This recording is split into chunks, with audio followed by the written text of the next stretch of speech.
আসসালামাইকুম, সবাই কেমন আছেন? তো আজকে আম্মু অনেক কিছু রান্না করেছিল, ভাবলাম আপনাদের সাথেও শেয়ার করি। তো এখানে আম্মু কই মাছের ঝোল করবেন পেঁপে দিয়ে, এই জন্য মাছগুলো ভাজতে লেগেছেন। তো এই তো এখানে সব মাছ দিয়েছেন, দিয়ে ভেজে নিয়েছেন। তো ভাজা হয়ে গেলে বাটিতে মাছগুলো উঠিয়ে নেবেন। এরপরে সেই কড়াইয়ে আবার তেল আর পেঁয়াজ কুচি কাঁচামরিচ ফালি দিয়ে দিয়েছেন। এটা ভালো করে ভাজার পর এখানে জিরা দিয়ে আর একটু ভেজে নেবেন, নিয়ে এখানে পানি দিয়ে দিবেন। তো সামান্য পানি দেওয়ার পর এখানে বাটা মশলা দিয়েছিলেন। এখানে আদা রসুন আর কিছু গরম মশলা বেটে নিয়েছেন, আর পরিমাণ মতো লবণ হলুদ এবং মরিচের গুঁড়ো দিয়ে দিলেন।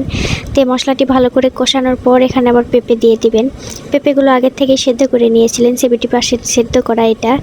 এরপরে পেঁপেও ভালো করে কষিয়ে নেবেন, নেওয়ার পর এখানে পানি দিয়ে দিবেন পরিমাণ মতো, যেহেতু মাছগুলো ঝোল হবে। তো পানি দেওয়ার পর এখানে আবার কই মাছগুলোও দিয়ে দিয়েছিলেন।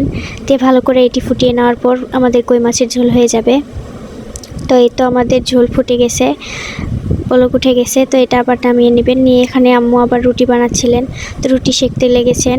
তো অনেকগুলো রুটি বানিয়েছিলেন, আবার বানানোর প্রিপারেশন নিচ্ছিলেন এখানে, সেটার একটু ক্লিপ নিলাম। তো এখানে আম্মু আবার ডিম ভাজি করতেছিলেন, আর সেমাই রান্না করছিলেন আজকে, এই জন্য সেমাই বাটিতে নিয়ে নিয়েছেন, এখানে দুধ জাল দিচ্ছেন। তো আজকের ভিডিও এতটুকুই। আপনাদের কাছে কেমন লেগেছে জানাবেন। আল্লাহ হাফেজ।